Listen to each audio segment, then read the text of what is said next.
YouTube, what's good? Welcome back to the channel. Today we're going to be covering my favorite hunter build. It's on the Arc subclass, and this subclass lets you dominate pretty much any piece of content when it comes to PvE hunter. So for starters, right now I'm going to focus on just describing to you what exactly is this build. Sure, you might have seen some variations of it, but this is my way of playing it. This is the way that I enjoy it so much.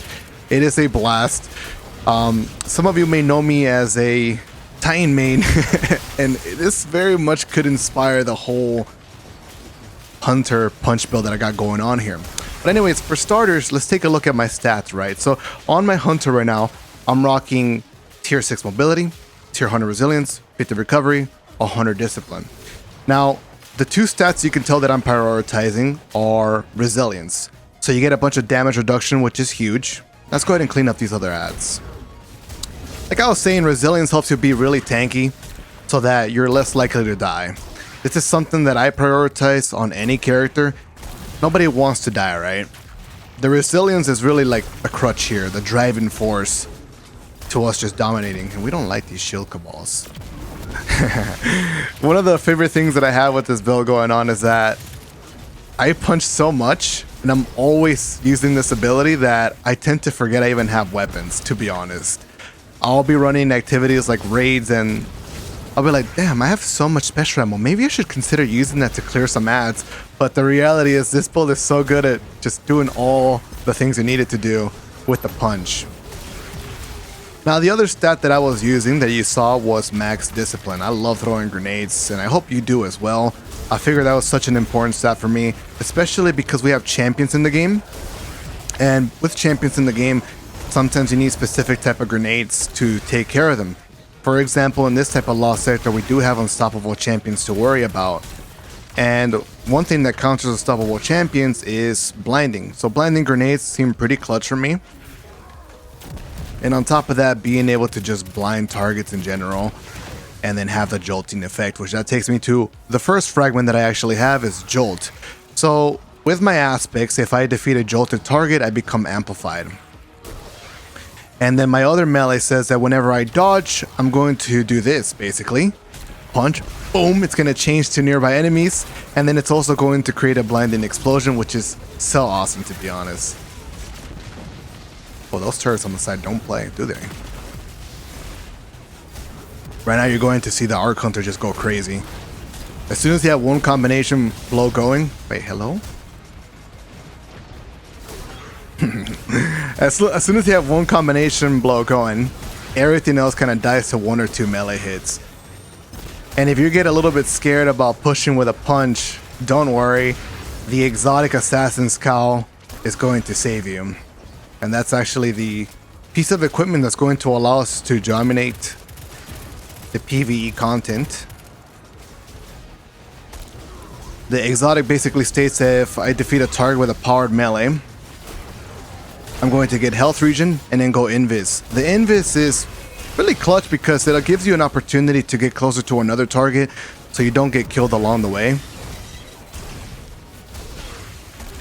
Even though I'm constantly getting my health back and I have that tankiness on the build, it's still really important to not just get completely killed as I'm roaming around. Now, the other part of Assassin's Cowl is going to mean that when we get powered melee kills, we are going to get a little bit of our health back, but that's probably not the most important part. It's helpful. We do have a couple ways of health regen, like the helmet, using the recuperation mod on the boots. As you can see, I'm making so many orbs. And this basically all accumulates to helping you be really tanky and have a way to survive no matter what. Just in case some part of your build starts to fail or becomes inconsistent, you can always rely on the other one. And my favorite thing about Assassin's Cowl is that combined with the combination blow, you're always being able to get that invis proc, the health regen proc. It's amazing, to be honest, man. Oh, hello. I'm using kinetic tremors on the pulse rifle. I might as well let you know right now at this point, the weapons are pretty flexible depending on whatever you want to use. You have whatever playstyles you want. Really, here is the subclass fragments and the mods combined with the obviously the exotic. But for this specific scenario, I am using the Forbearance Grenade Launcher. It's a special weapon with Ambitious Assassin, Chain Reaction.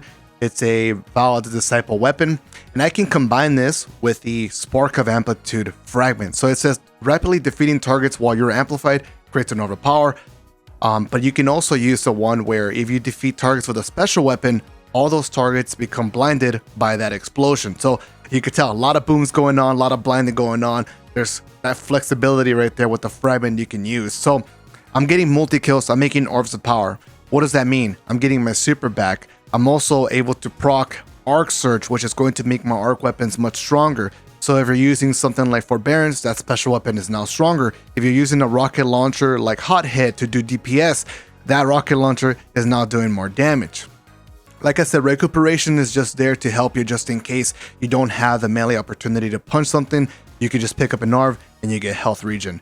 I dodge, I get my grenades back. And then one important mod here is actually heavy-handed. As you're seeing, I'm just constantly making orbs. Even though it seems like my melee is not fully charged up, it is still working with this tech. And obviously, we need Gambler's Dodge so we can continuously dodge and activate our aspects, but at the same time, get our melee punch back.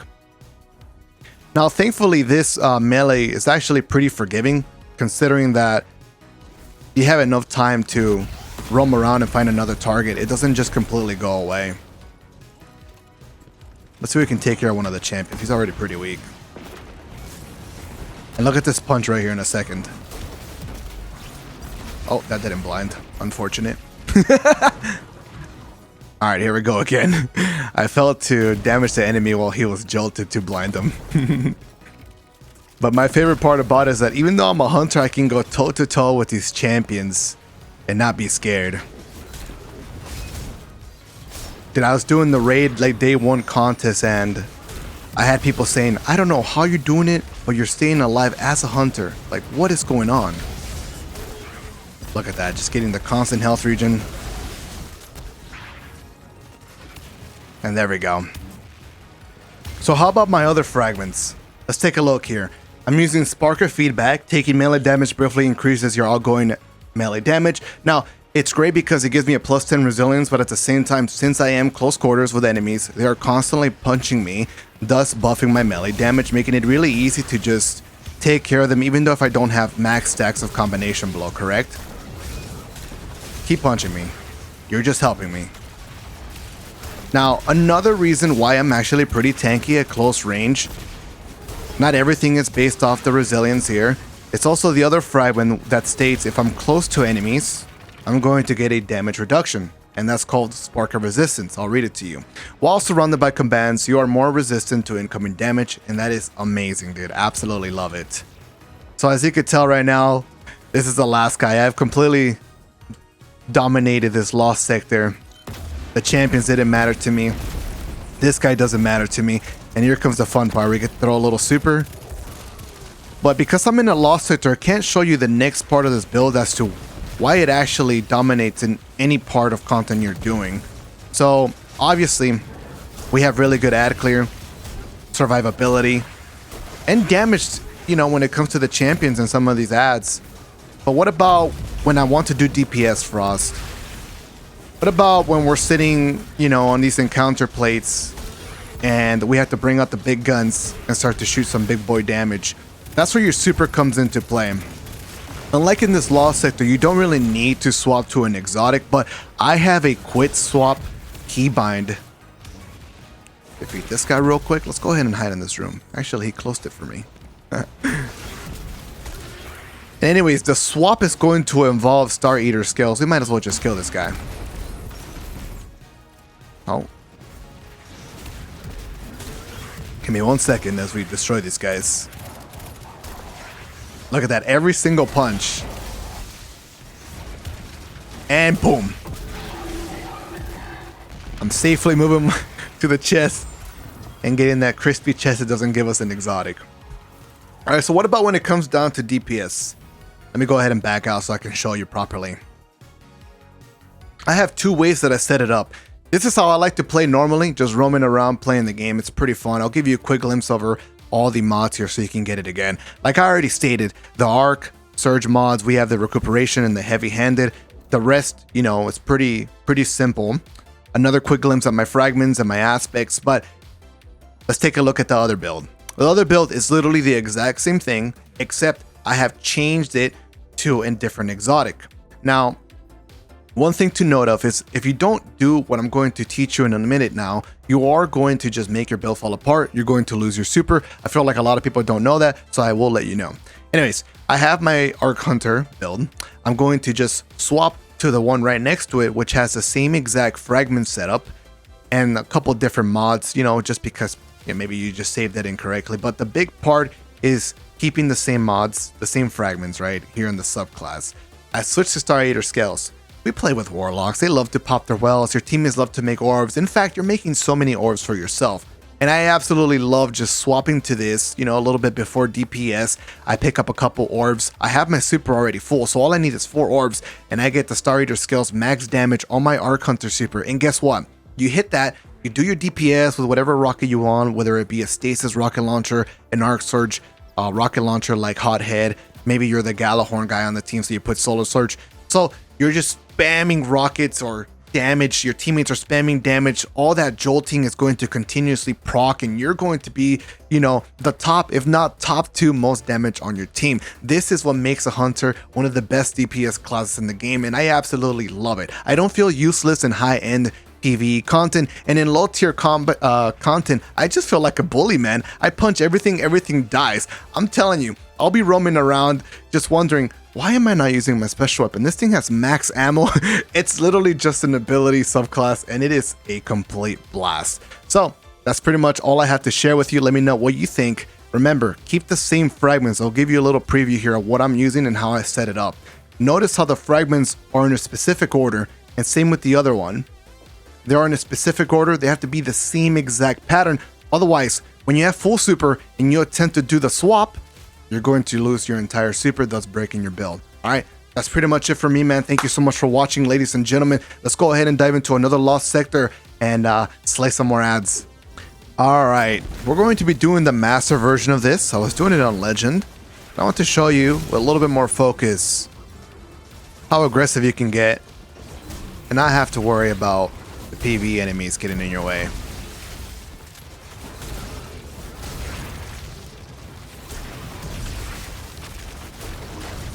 Hello.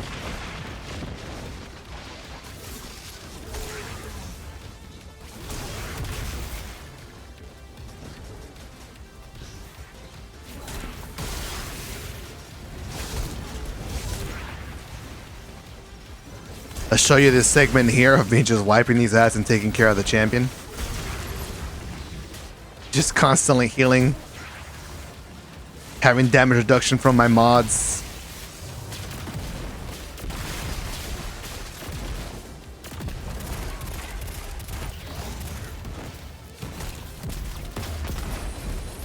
That is one champion down.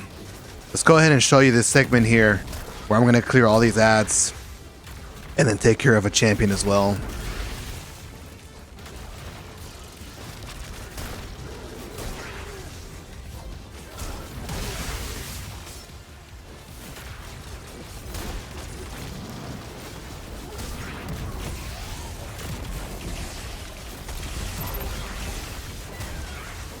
Just keep punching.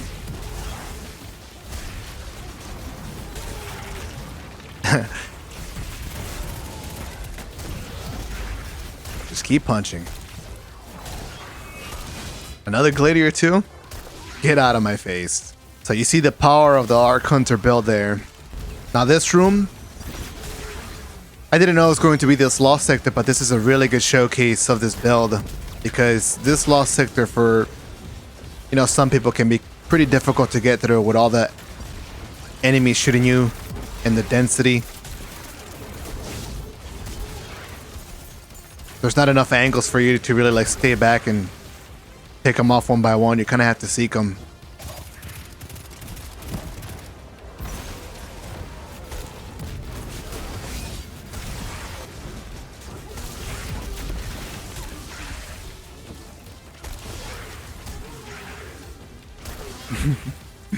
I'm just punching everything to death and making a million ores.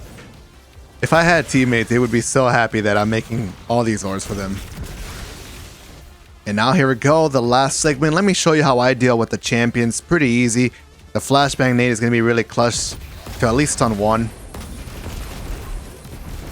That's one threat out of the way. This guy has a crush on me. He wants an autograph. We're not doing that right now, man. You stay away from me.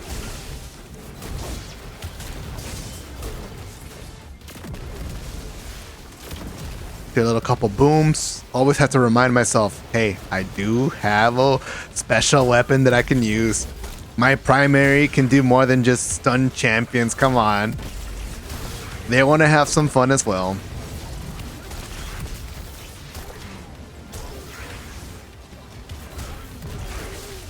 Oh, you want to fight? I haven't even used my super yet. It just didn't even feel like I need it. Now at this point here, if we were playing an activity with multiple teammates and we're making orbs all over the place, I would most definitely make the swap to my Star Eater skills, get the buff, throw the super, and this guy would just be history.